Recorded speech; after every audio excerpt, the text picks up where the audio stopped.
अन्नगन्ध गुणोपेतं येतं कुसुम संतति पूजयामि मुनिन्दस्स सिरिपाद सरोरुहे गंध संभार युतेन धूपेन सुगंधिना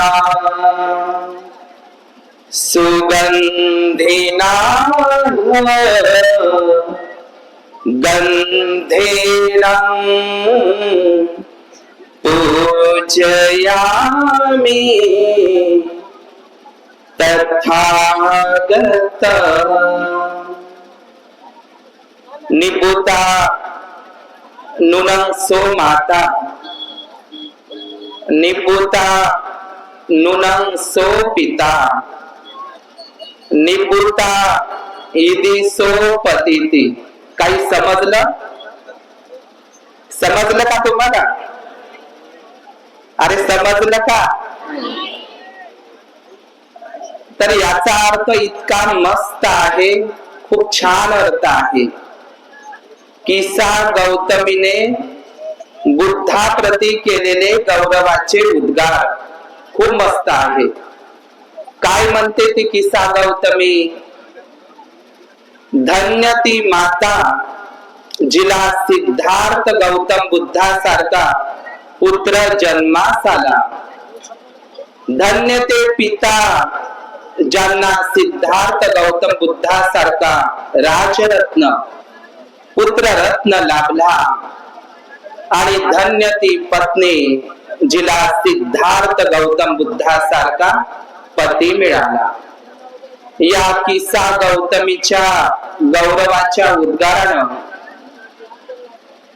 विश्ववंदनीय विश्व शांतीदूत द लाईट ऑफ वर्ल्ड या जगाचा प्रकाश विश्वदीप महान कारुणिक अरहत सम्यक संबुद्ध ज्यांनी 84,000 महास्तूप 84,000 महाविहारे 84,000 धम्म शिलालेख 84,000 धम्म स्तंभ 84,000 धम्म चक्र आणि 84,000 बोधी वृक्षांची लागवड करणारे केवळ धम्मदानीच नाही तर धम्मदायाद बनून आपला पोटचा गोळा रक्ताचा गोळा महामहेंद्र ज्याला जम्बूद्वीप या जम्बूद्वीप प्राचीन भारताचा राजा सम्राट न बनवता ज्याला भिक्खू बनवलं, त्या संघमित्राला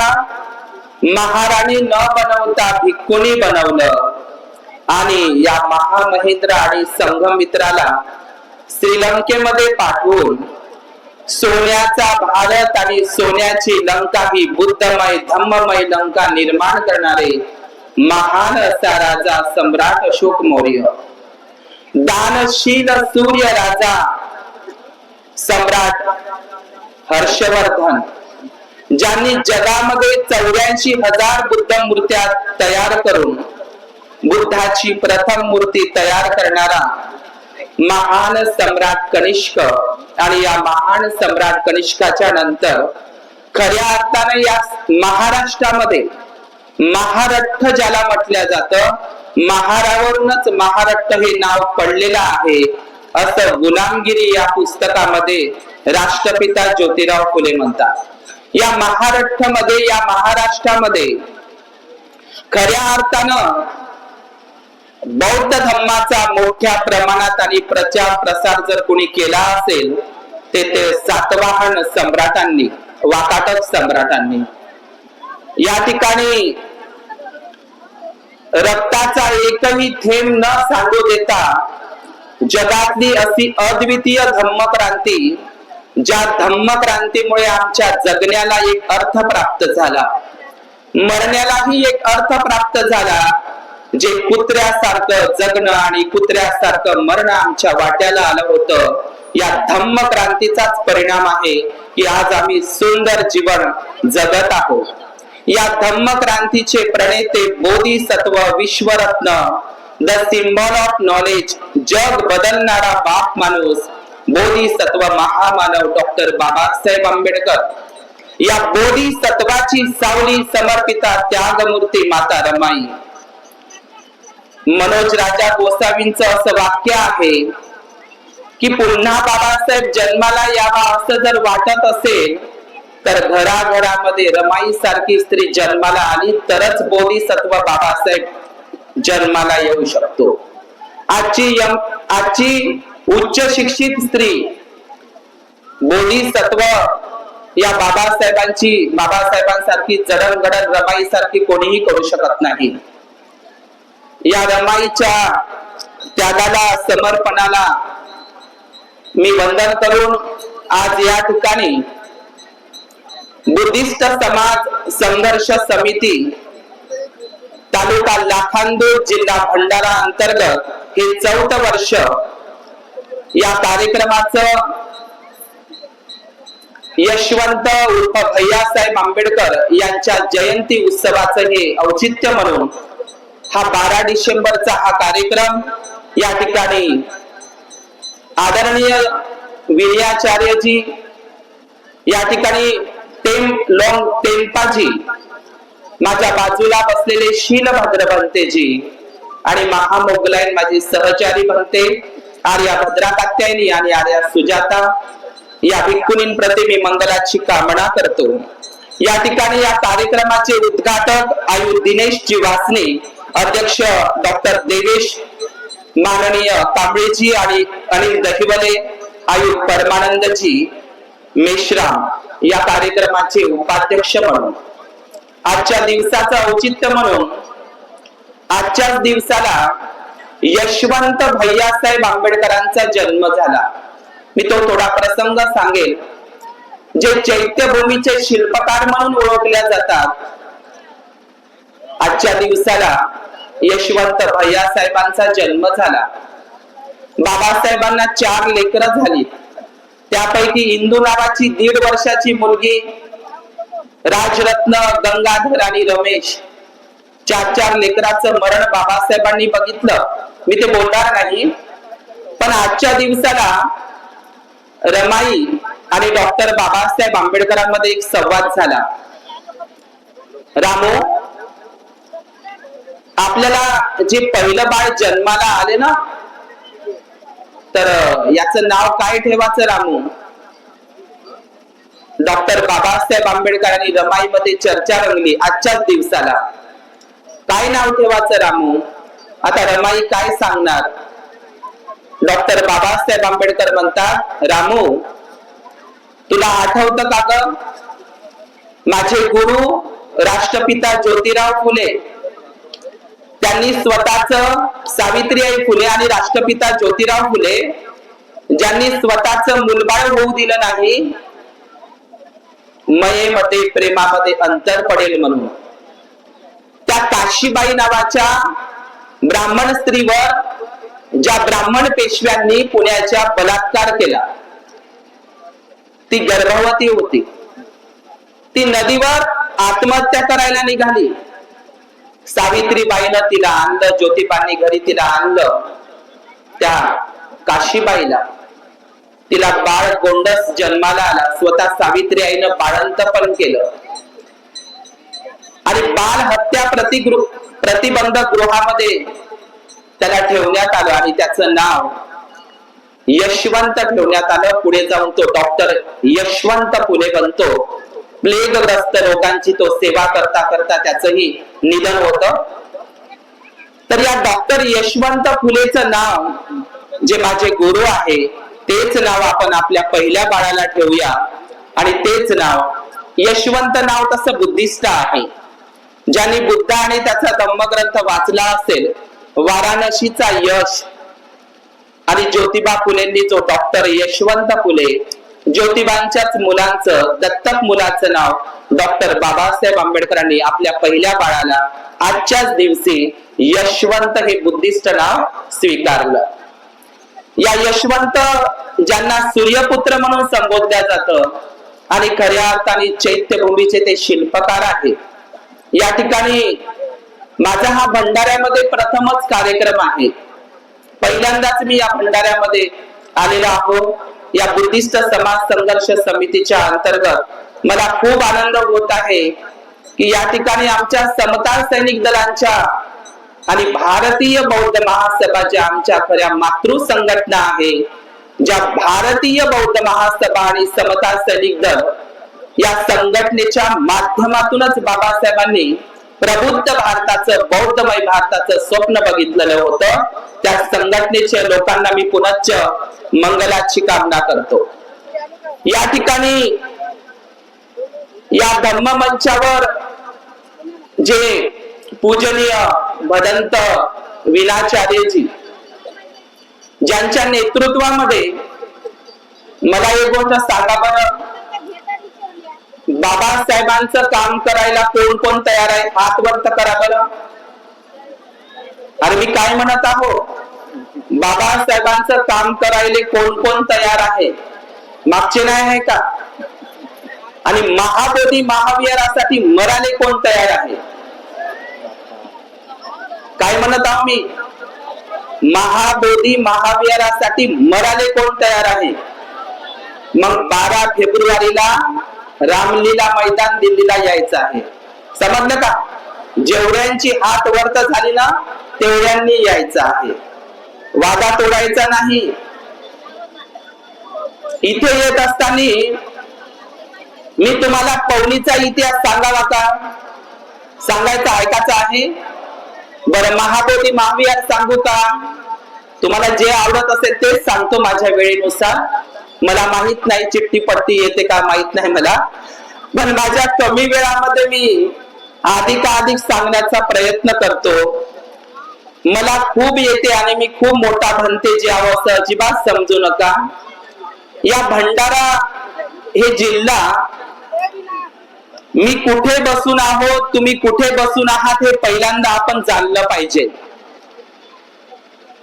तथागत बुद्धांच्या कालखंडामध्ये आपण बुद्ध आणि त्यांचा धम्मग्रंथाचं पठन केलं तर 16 महाजन पद होती. किती बोलायचं आहे तुम्ही माझ्या संग? किती महाजन पद होती?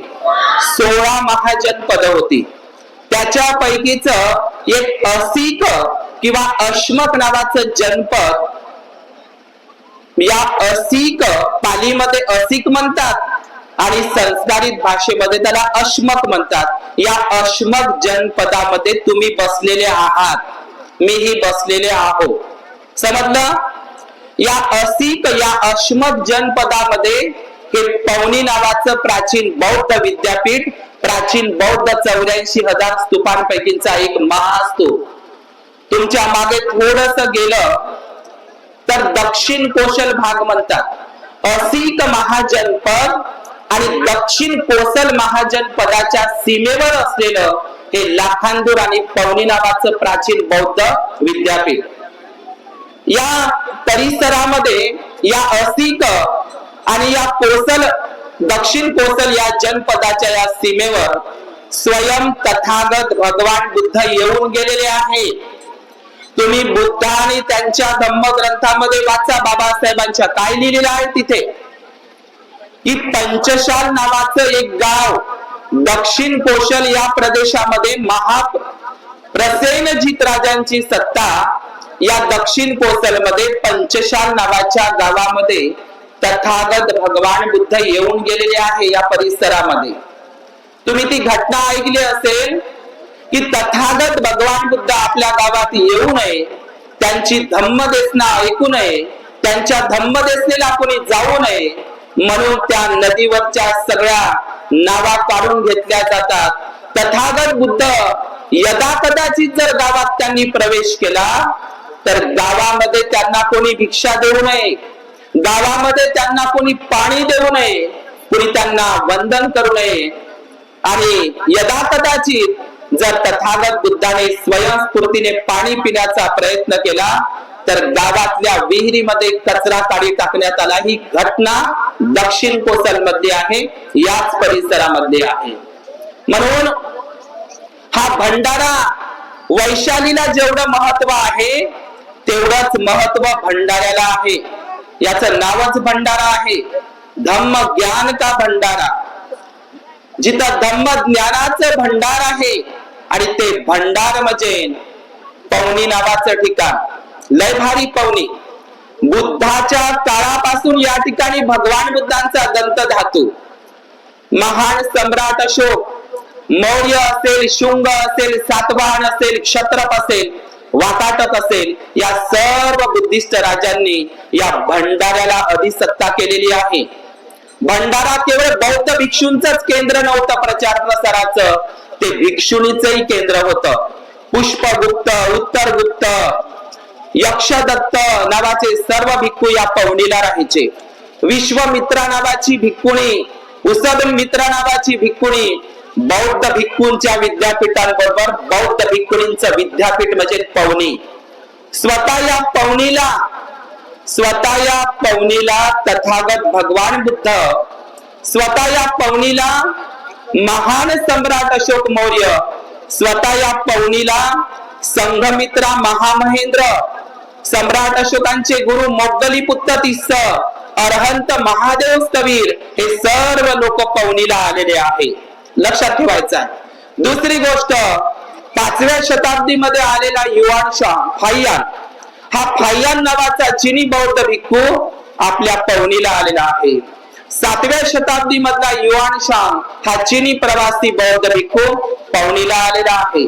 त्यानंतर इसिंग नावाचा 8व्या शताब्दीमध्ये आलेला चिनी भिक्खू, प्रवासी भिक्खू, हाही पवनीला आलेला आहे. आणि अशा प्रकारे सर अलेक्झांडर कनिंगम असो, स्वतः डॉक्टर बाबासाहेब आंबेडकरांचा पदस्पर्श सुद्धा या पवनीला भंडाऱ्याला झालेला आहे. मी भंडाऱ्याला येत असताना मला त्या गोष्टीचा उल्लेख करावा लागेल. मी ज्या ठिकाणी राहतो, 54चा काळ बाबासाहेबांच्या बोधिसत्वांचा काळ लय धावपळीचा 54चा. 54ला 6व्या धम्मसंगीतीमध्ये बाबासाहेब ब्रह्मदेशला गेले. या 6व्या धम्मसंगीतीमध्येच बाबासाहेबांना बोधिसत्व बहाल झाला. या 54लाच डॉक्टर बाबासाहेब आंबेडकरांनी पुण्याजवळ 25 डिसेंबर 1954ला देहू रोडला पहिल्या बुद्ध विहाराची आणि पहिल्या बुद्ध मूर्तीची प्रतिष्ठापना केली देहू रोडला. आणि या 54ला डॉक्टर बाबासाहेब आंबेडकर तुमच्या भंडाऱ्याच्या पोटनिवडणुकीला सुद्धा उभे राहिले. भंडाऱ्याचा संबंध आणि पुलगावचा संबंध लय भारी आहे. मला माहित नाही तर भाऊराव बोरकरचे वंशज बसले आहे का ठाकरे महाराजचे आहे का इथं बसलेले. मी ज्या पुलगावला राहतो, 25 एप्रिल 1954ला पुलगावला डॉक्टर बाबासाहेब आंबेडकरांनी पहिल्या बुद्ध विहाराची कुदळ मारली, भूमिपूजन केलं, कोनशिला ठेवली. ती तारीख आहे 25 एप्रिल 1954.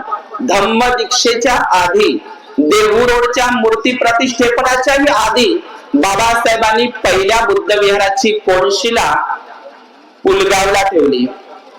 आणि बाबासाहेबांचा पुलगावशी किती संबंध आहे. या भंडाऱ्याच्या पोटनिवडणुकीला बाबासाहेब उभे राहिले. भंडाऱ्याला अजूनही ते दसरा मैदान आहे. बाबासाहेब दसरा मैदानाची सभा आटोपून बाबासाहेब पुलगावच्या दिशेनं निघाले.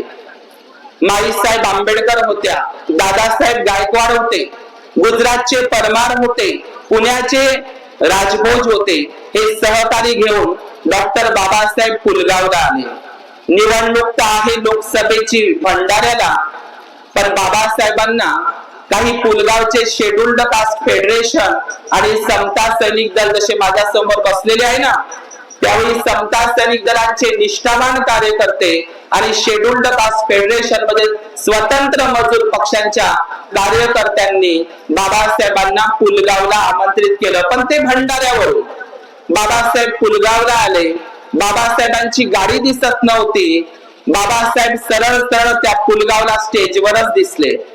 आज आम्ही पाहतो कोण्या नेत्या पुढाऱ्याच्या मागे काळपुत्र दिसत नाही, काळपुत्र दिसत नाही. पण आम्ही असं ऐकतो की बाबासाहेबांच्या जिथे जिथे सभा व्हायच्या, जिथे जिथे बाबासाहेबांचे भाषणाचे कार्यक्रम राहायचे, बाबासाहेबांची गाडीही दिसत नव्हती, बाबासाहेबही दिसत नव्हते. डायरेक्ट बाबासाहेब स्टेजवर दिसायचे. बाबासाहेब त्या पुलगावला स्टेजवर येत असताना भंडाऱ्याच्या निवडणुकीसाठी, निवडणूक तर भंडाऱ्याची आहे, तर काही पुलगावच्या लोकांनी बाबासाहेबांना मदत करण्याचं ठरवलं. बाबासाहेब, आम्ही ऐकलं आहे, आम्हीही विदर्भातले आहोत आणि भंडारा हे आमच्या विदर्भातच येतं. आम्हाला माहित झालं की आपण लोकसभा निवडणुकीसाठी, त्या पोट निवडणुकीसाठी उभे आहात. आम्ही तुम्हाला काहीतरी पैसा देऊ शकतो. आता पैशामध्ये आजच्या सारख्या काही नोटा नव्हत्या. मी रायटिंग एंड स्पीचेस या ग्रंथामधलं सांगतो एक संदर्भ की डॉक्टर बाबासाहेब आंबेडकरांना पैसे देण्याचं कबूल केलं पुलगावच्या लोकांनी आणि बाबासाहेबांना 5,000 रुपयाची थैली हा शब्द आलेला आहे. थैली म्हणजे चिल्लर पैसे, नोटा नाही. 5,000 देण्याचं कबूल केलं, पण 3,500च जमले. त्यावेळेच्या लोकांसाठी ते 3,500 म्हणजे 3.5 लाख म्हणा किंवा 3.5 कोटी म्हणा. बाबासाहेबांनी त्यांना सूचना केली की तुम्ही मला 5,000 रुपये देण्याचं कबूल केलं आणि हे 5,000 रुपये कशासाठी होते ते मिळाले नाही, तेवढे 3,500च मिळाले. तर बाबासाहेब 3,500 रुपये घेऊन या भंडाऱ्याच्या निवडणुकीच्या खर्चासाठी पुलगावचे पैसे इथे लागलेले होते बाबासाहेबांच्या. बाबासाहेब बोलले, मागाहून जर काही पैसे निधी गोळा होईल तर त्या ठिकाणी तुम्ही पुलगावला एक बुद्ध विहार बांधा. लोक बोलले, बाबासाहेब असं आपण म्हणत आहात तर आपणच भूमिपूजन करावं. त्याच विहारामध्ये मी सध्याला राहतो, प्रेरणाभूमी पुलगाव मध्ये. आणि बाबासाहेब या भंडाऱ्याला येत असताना मला माहित नाही तर भाऊराव बोरकरांचे वंशज आहे किंवा नाही. डॉक्टर बाबासाहेब आंबेडकर ज्या भंडाऱ्यामधून निवडणुकीसाठी उभे राहिले, बाबासाहेबांना पराभव पत्करावा लागला. काय पराभव पत्करावा लागला? बाबासाहेबांनी, आता तर निवडणुकीचं वारं होतं, माझी भाषा थोडीशी समजून घ्या, माझी भाषा थोडीशी, मी उच्च शिक्षित नसल्यामुळे. तर बाबासाहेबांनी पराभव झाला. आमच्या गल्लीमधलं निवडणूक झाली की आमच्या गल्लीतलं भांडण 20-20 वर्ष चालतं. एकामेकाच्या जीवावर उठलेला आहोत आम्ही, एकामेकाच्या जीवावर उठलेला आहोत. आम्ही प्रत्येकाला विचारतो, कायचं काम करतं राजा? तर कोण म्हणते मी कमळाचं काम करतो. आम्ही प्रत्येकाला विचारतो, राजा कायचं काम करतं? तर मी पंजाचं काम करतो. आम्ही प्रत्येकाला विचारतो, कायचं काम करतं? तर तुतारी घड्याळीचं करतो. पण मला कुणीही सांगत नाही की मी बुद्धाच्या धम्माच्या प्रचार प्रसाराचं कार्य करतो. तर बाबासाहेब, आज निवडणुकी झाल्या, आमचा एवढा राग आणि द्वेष आहे, एकामेकांचे आम्ही शत्रू झालेला आहोत, वैर झालेला आहोत. बाबासाहेबांचा पराभव झाला भंडाऱ्यामध्ये. हरवणारे लोक तुम्हीच होते, नाहीतर म्हणते जे आमच्याकडे दोष काढासाठी आले, काढणारच तुमच्यामध्ये दोष, कारण मीही विदर्भातलाच आहोत. तर बाबासाहेबांना पराभव पत्करावा लागला. पण बाबासाहेब आपल्या पराभवामध्ये, त्या भंडाऱ्याच्या अनुभवामध्ये म्हणतात, मला माझ्या समाजानंच पराभूत केलं, मी हारलो नाही, मी जिंकलो. बाबासाहेब बोलले, मी हारलो नाही, मी जिंकलो मी. बाबासाहेबांनी असा विचार करावा लागत होता तेव्हा, ज्या लोकांसाठी मी उभे राहिलो या भंडाऱ्याला, ज्या लोकांसाठी मी खस्ता खात आहो, कष्ट उपसत आहो, माझी 4 लेकरं मातीमध्ये घातली, माझ्या पत्नीकडे माझं लक्ष नाही, कुटुंबाकडे लक्ष नाही, स्वतःच्या तब्येतीकडे माझं लक्ष मी देत नाही.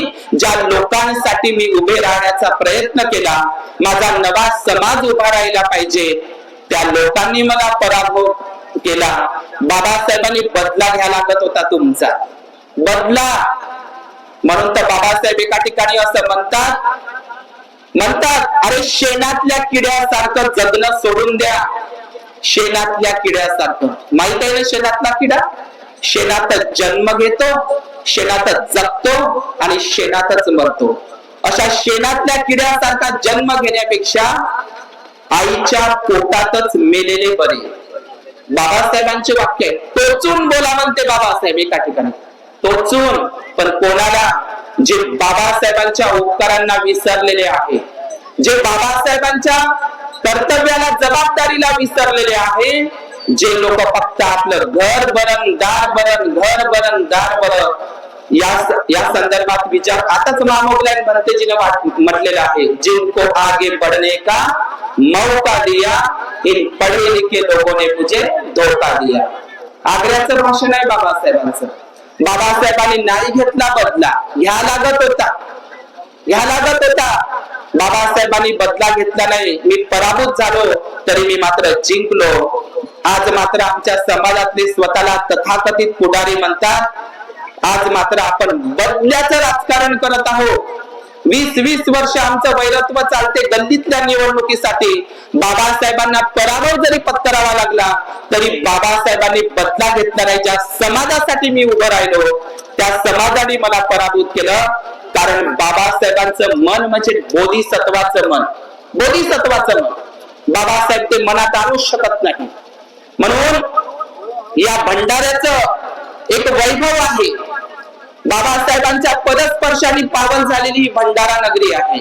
अत्यंत महत्वाचं मला पवनी या विषयासंदर्भात मी बोलायचं म्हटलं तर मला 1 घंटा लागतो. मी ते बोलणार नाही. मी महाबोधी महाविहाराचं सांगणार आणि या ठिकाणी थांबणार. या महाबोधी महाविहार हे महाबोधी महाविहार 1891 मध्ये देवमित्र अनागारिक धम्मपाल भारतामध्ये येतो. कुठला आहे बरं तो? कोण सांगेल? अरे कोण सांगेल तो? देवमित्र अनागारिक धम्मपाल कुठले आहे? कुठले? श्रीलंकेमधले. 1891 मध्ये बोधिसत्व बाबासाहेबांचा जन्म आणि 1891 मध्ये देवमित्र अनागारिक धम्मपालचं श्रीलंकेमधून भारतात आगमन होणं किती योगायोग आहे.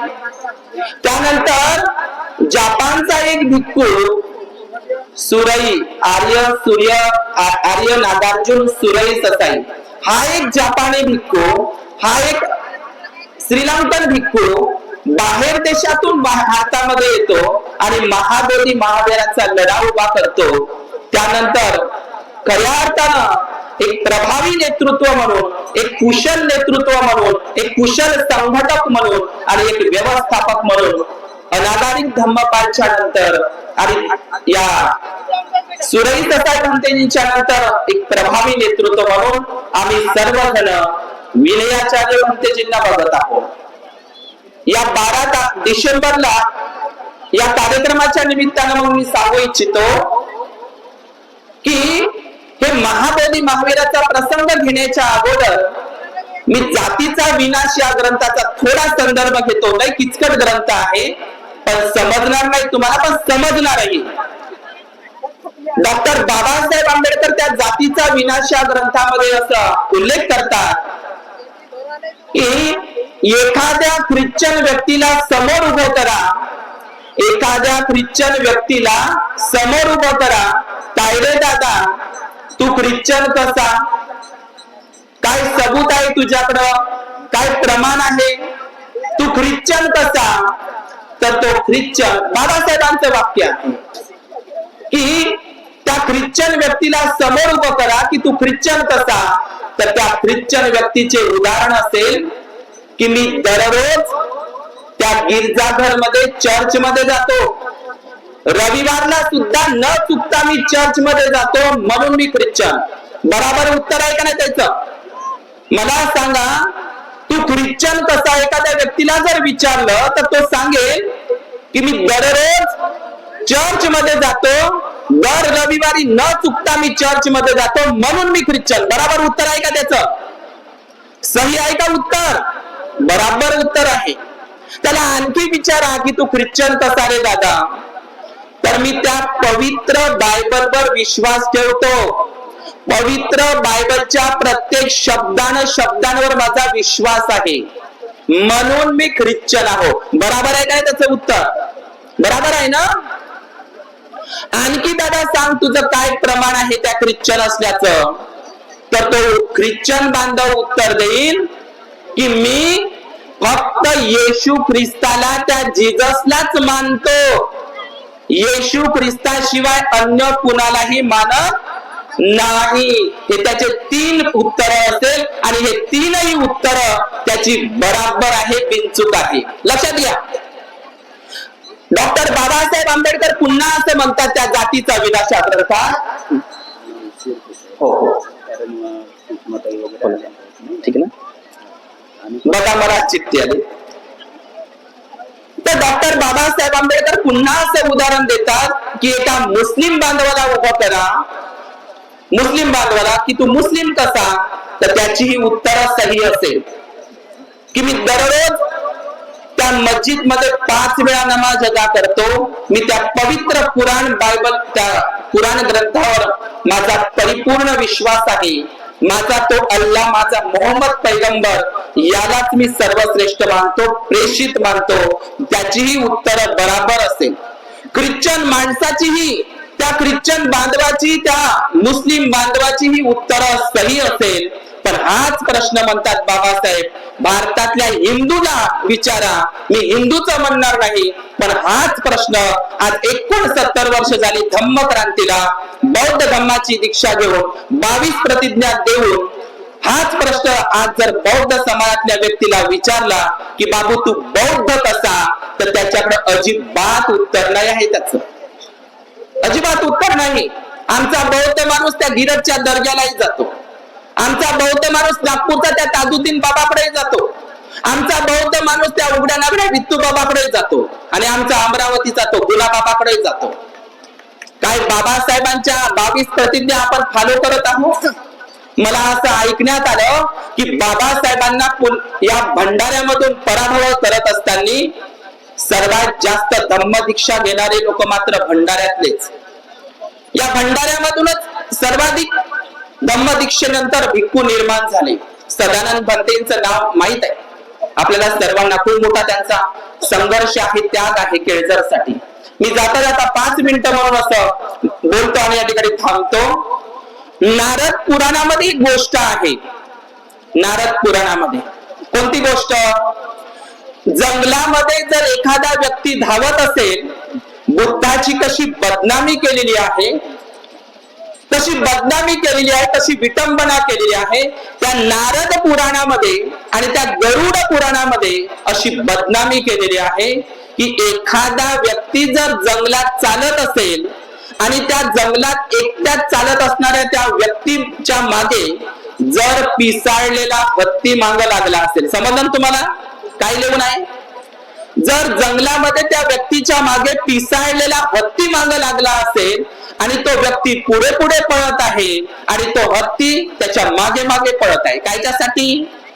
त्याचा जीव घ्यासाठी मागे लागलेला आहे. तो हत्ती मागे लागणं म्हणजे त्याच्या मागे जीव जाणार त्याचा. तो व्यक्ती पुढे पुढे, कुणी त्याचा बचाव करण्यासाठी नाही. तो व्यक्ती पुढे पुढे आणि हत्ती मागे मागे. रस्त्यात काय झालं? तो व्यक्ती धावत आहे, हत्ती त्याच्या मागे आहे. जाता जाता त्याच्या रस्त्याच्या बाजूला सुंदर बुद्धाचं विहार लागलं. बुद्ध विहाराचे 2ही दरवाजे उघडे होते. बुद्ध विहारामध्ये चकाकणारी सोन्याची मूर्ती होती. विहाराचे दरवाजे खुले होते, सोन्याची मूर्ती होती. त्या जंगलातल्या व्यक्तीला कोणीही वाचवणार नव्हतं. त्या व्यक्तीला कुठे जावं लागत होतं? कुठे जावं लागत होतं जीव वाचवण्यासाठी? त्या बुद्ध विहारात जा लागत होता आणि पटकन दिशी त्याने दरवाजा लावावा लागत होता. त्याचा जीव वाचला असता का नाही? वाचला असता का नाही? पण नारद पुराण आणि गरुड पुराण काय सांगते? तुम्ही जंगलामध्ये सुद्धा असताना तुमच्या मागे जरी हत्ती लागला, हत्तीच्या पायानं मरण कबूल करायचं, पण बुद्ध विहारात पाय ठेवायचा नाही, बुद्धाचं तोंड पाहायचं नाही तर भंतेजीचं तोंड पाहतील का? ते पाहतील का? म्हणून महाबोधी महावीराची बदनामी तीच होती की ते बोधी वृक्षाच्या झाडावर भूत राहते. भूत, माझी आई सांगायची भूत राहते म्हणे, पण नंतर मला माहित पडलं का तिथं बुद्ध राहते. आणि त्या महाबोधी महावीरामध्ये बुद्धाचंच तोंड पाहणं पाप समजलं जातं, तर बौद्ध भिक्खूंचं तोंड पाहणं समजू शकता तुम्ही. आज महाबोधी महावीर म्हणजे हे मी संपवतो माझं. आज डॉक्टर बाबासाहेब आंबेडकरांना सांगावं लागलं 22 प्रतिज्ञेमध्ये, कोणीच हिंमत केली नाही आजपर्यंत सांगण्याची. बाबासाहेबांनी केली ते 22 प्रतिज्ञामध्ये. कोणती? बुद्ध हा विष्णूचा 9वा अवतार अजिबात नाही. हा खोटा आणि खोडसाळ प्रचार होय. पण पुन्हाही मात्र बाबासाहेब म्हणतात विष्णूचा 9वा अवतार नाही, आणि काही लोक पुन्हाही प्रतिक्रांतीच्या रूपामध्ये बुद्ध हा विष्णूचा 9वा अवतार आहे म्हणून प्रचारित करतात. मी अनेक माझ्या ओबीसी बांधवांना, आदिवासी बांधवांना विचारतो, बुद्धाचा अवतार म्हणजे विष्णूचे अवतार तर अनेक आहे. विष्णूचा अवतार तर रामही आहे, विष्णूचा अवतार तर कृष्णही आहे, विष्णूचा अवतार तर नरसिंह परशुराम आहे, विष्णूचा अवतार कल्की आहे. या विष्णूच्या सर्वच अवताराची तुम्ही पूजा करता, देवघरात त्याचा फोटो ठेवता, मूर्ती ठेवता, मानतो थोड्या वेळासाठी बुद्ध हा विष्णूचा 9वा अवतार आहे. मग तुमच्या देवघरामध्ये बुद्धाची मूर्ती का नाही आहे? आमच्या ओबीसी बांधवांच्या घरी, आमच्या आदिवासी बांधवांच्या घरी ती बुद्धाची मूर्ती का नाही आहे? हा प्रचार आणि प्रसार फक्त भारतातच केला, कारण विष्णू भारतातलाच, 33 कोटी भारतातलेच. बाबासाहेबांना 22 प्रतिज्ञेची गरज भारतातल्याच लोकांसाठी आहे. तर 22 प्रतिज्ञेचं पालन करणाराच खरा बुद्धिस्ट समाज आहे. याचं नाव आहे बापा बुद्धिस्ट समाज, बुद्धिस्ट समाज. बुद्धिस्ट समाज संघर्ष समिती. तर बुद्धिस्ट समाज कोण आहे? जो 22 प्रतिज्ञेला फॉलो करतो.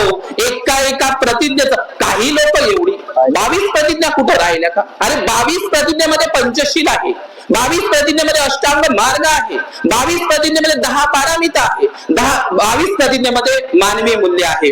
या 22 प्रतिज्ञाचा जो फॉलो करतो तोच खरा बुद्धिस्ट समाज आहे. लाखांदूरच्या लोकांना मी सांगत आहोत परिसरातल्या, हा बुद्ध विष्णूचा अवतार म्हणून आमचे काही भिक्खू लोक थायलंडला जातात, श्रीलंकेला जातात, ब्रह्मदेशला जातात, अनेक बौद्ध राष्ट्रामध्ये जातात. त्यांना विचारतात, काहीजी तुमच्या देशातला बुद्ध विष्णूचा 9वा अवतार आहे का? तर ते लोक, श्रीलंकेचे बुद्धिस्ट लोक, आम्हाला नाही माहित काय विष्णूचा 9वा अवतार आहे. तर जगामध्ये फक्त आणि फक्त बुद्धाचंच नाव आहे, बुद्धाचंच. या जगाला फक्त आणि फक्त बुद्धच वाचवू शकतो, लक्षात घ्या. आमच्या देशामध्ये तो, मी ते महाबोधी महावीराचं सांगतो आणि थांबतो की या देशामध्ये फाय्यान नावाचा चीनी प्रवासी भिक्खू आला. त्यांनी बुद्ध गयाला भेट दिली. फाय्यांनी त्यांनी असं म्हटलं की हे महाबोधी महावीराची जागा 300 एकरची जागा आहे, 300 एकरची. इथे बसलेल्या उपासक उपासिकांना मी सांगू इच्छितो, त्याची उत्तरं सगळ्यांना देता येईल. मी माझ्या वाणीला विराम देतो.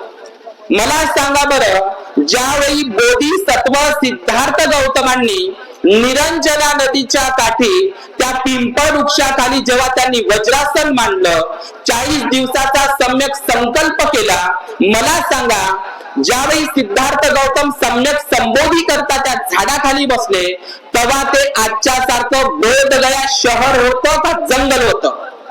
उत्तर द्या मला. जंगल होतं का आजच्या सारखं बोधगया शहर होतं? जंगलच होतं. आणि त्या जंगलाचं नाव होतं उर्वेलावन. काय होतं? आणि आमची आई म्हणते तिथे उर्वेलावन होतं.